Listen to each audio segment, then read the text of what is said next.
बात करते हैं गोल्ड और सिल्वर की, और जिस तरह से धर्मेश बता रहे थे कि इंटरनेशनल व्यू गोल्ड को लेकर के क्या है, सुगंधा हमारे साथ जुड़ी हैं, रेडिगेयर कमोडिटीज की एवीपी।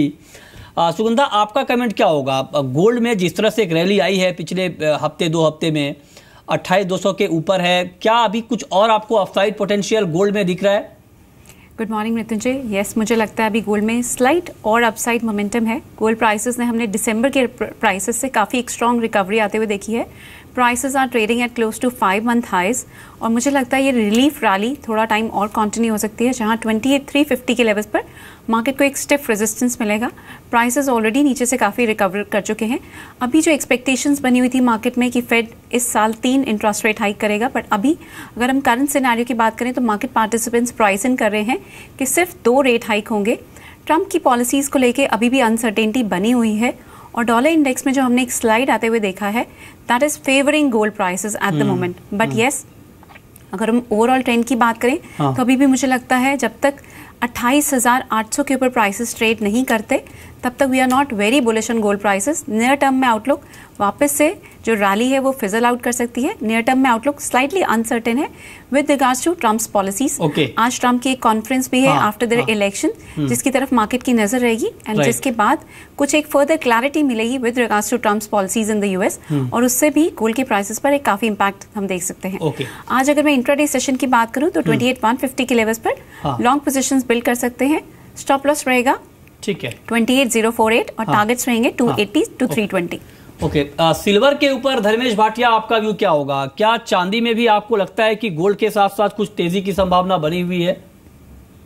डेफिनेटली अगर देखिए चांदी में जो रैली देखने मिली है पिछले मंगलवार से, और ऑलमोस्ट अभी एक हफ्ते में ऑलमोस्ट 1,000 रुपए की रैली देखने मिली है चांदी में। मैं एक्सपेक्ट करता हूँ कि रैली कंटिन्यू रहेगी। इसका मेन कारण है कि डोनाल्ड ट्रम्प एक इंडस्ट्रियलिस्ट है, उसे डेफिनेटली इंडस्ट्री को बढ़ाने की काफी उत्सुकता रहेगी, और मैं एक्सपेक्ट करता हूँ कि ये 2 या 3 साल के अंदर आपको काफी सारे फेरबदल देखने मिल सकते हैं, जिस कारणवश आपको बेस मेटल इंडस्ट्री में अच्छी खासी रैली देखने मिल सकती है, जो ऑलरेडी आ चुकी है। और जिस तरह चांदी है 50% बुलियन और 50% बेस मेटल कैटेगरी में आती है, तो कहीं ना कहीं उसे एक सपोर्ट मिल सकता है। मैं एक्सपेक्ट करता हूँ कि जब तक मार्केट 40,000 के ऊपर इस तरह पर टिका हुआ है तो एक शॉर्ट टर्म रैली देखने मिल सकती है प्राइस में। ओके, चलिए आगे बढ़ते हैं, बात करते हैं अब क्रूड की। और क्रूड की बात करें तो क्रूड को लेकर नई हलचल हो रही है लगातार, और क्रूड को लेकर कुछ फंडामेंटल भी बदले हैं, क्योंकि इराक ने एक बड़ा दाव खेला है क्रूड को लेकर के कि इराक की तरफ से अगर देखें तो इराक फरवरी में दक्षिण पोर्ट से रिकॉर्ड सप्लाई क्रूड की कर सकता है, ऐसी खबरें आ रही हैं।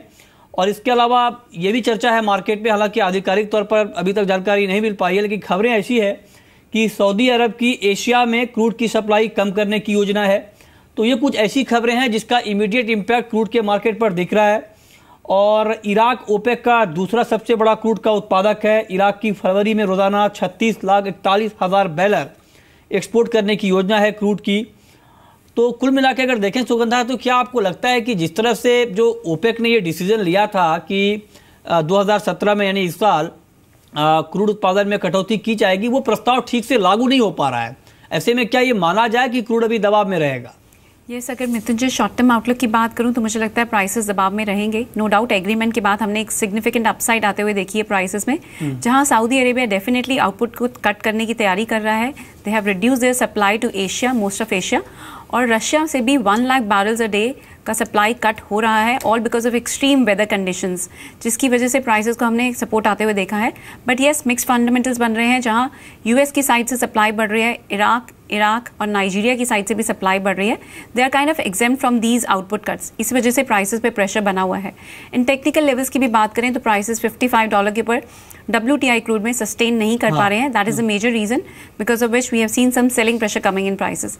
अभी मुझे short term outlook downside लगता है, but yes overall we are not very bearish on crude oil prices. Short term में मुझे लगता है प्राइसेस इंच डाउन कर सकते हैं टुवर्ड्स 3380 लेवल्स।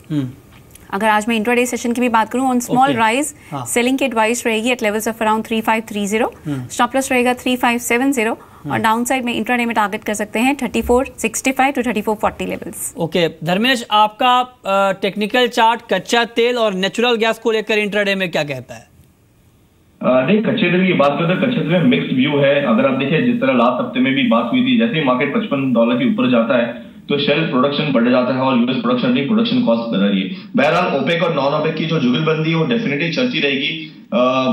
विंटर डिमांड है तो भी मार्केट में फंडामेंटल कोई भी सपोर्ट नहीं है। मैं एक्सपेक्ट करता हूँ कि डोमेस्टिक मार्केट में यहाँ से 100 से 150 रुपए की गिरावट और अंतरराष्ट्रीय मार्केट में मैं एक्सपेक्ट करता हूँ कि $48 के स्तर आपको मीडियम टू शॉर्ट टर्म में देखने मिल सकते हैं। ठीक है, मेटल मार्केट के ऊपर आपकी राय आज के लिए सुगंधा क्या होगी और आपकी टॉपिक क्या है मेटल में? अगर मैं आज में मेटल मार्केट की बात करूं तो मुझे मिक्स ट्रेंड नजर आता है। कॉपर में जहां मुझे बाइंग बेटर लगती है, कॉपर में 393 के लेवल्स पर बाइंग इनिशिएट कर सकते हैं। स्टॉप लॉस रहेगा 391 और हाई साइड में टारगेट कर सकते हैं 398। वहीं जिंक के प्राइसेस में already we have seen a significant spurt coming in prices in the previous session. मुझे लगता है प्राइसेस कुछ हद तक कूल ऑफ हो सकते हैं। दो ओवरऑल ट्रेंड जिंक में अभी भी पॉजिटिव है एंड प्राइसेस टारगेट कर सकते हैं 205 से 210 के लेवल। बट शॉर्ट टर्म अगर मैं इंट्राडे सिनेरियो की बात करूं तो 185 के लेवल्स पर मैं सेलिंग की एडवाइस दूंगी। स्टॉप लॉस रहेगा 186 एंड टारगेट्स रहेंगे 183। That's a short term scenario, but overall trend zinc में भी पॉजिटिव रहेगा। सिमिलरली अगर मैं बात करूं लेड में भी मुझे लगता है मोमेंटम कुछ हद तक कूल ऑफ हो सकता है। सो 148.60 के लेवल पर सेलिंग की एडवाइस रहेगी। स्टॉप लॉस रहेगा 149.60, टारगेट्स रहेंगे 146.50। ठीक है, और अब वक्त है रैपिड फायर राउंड का।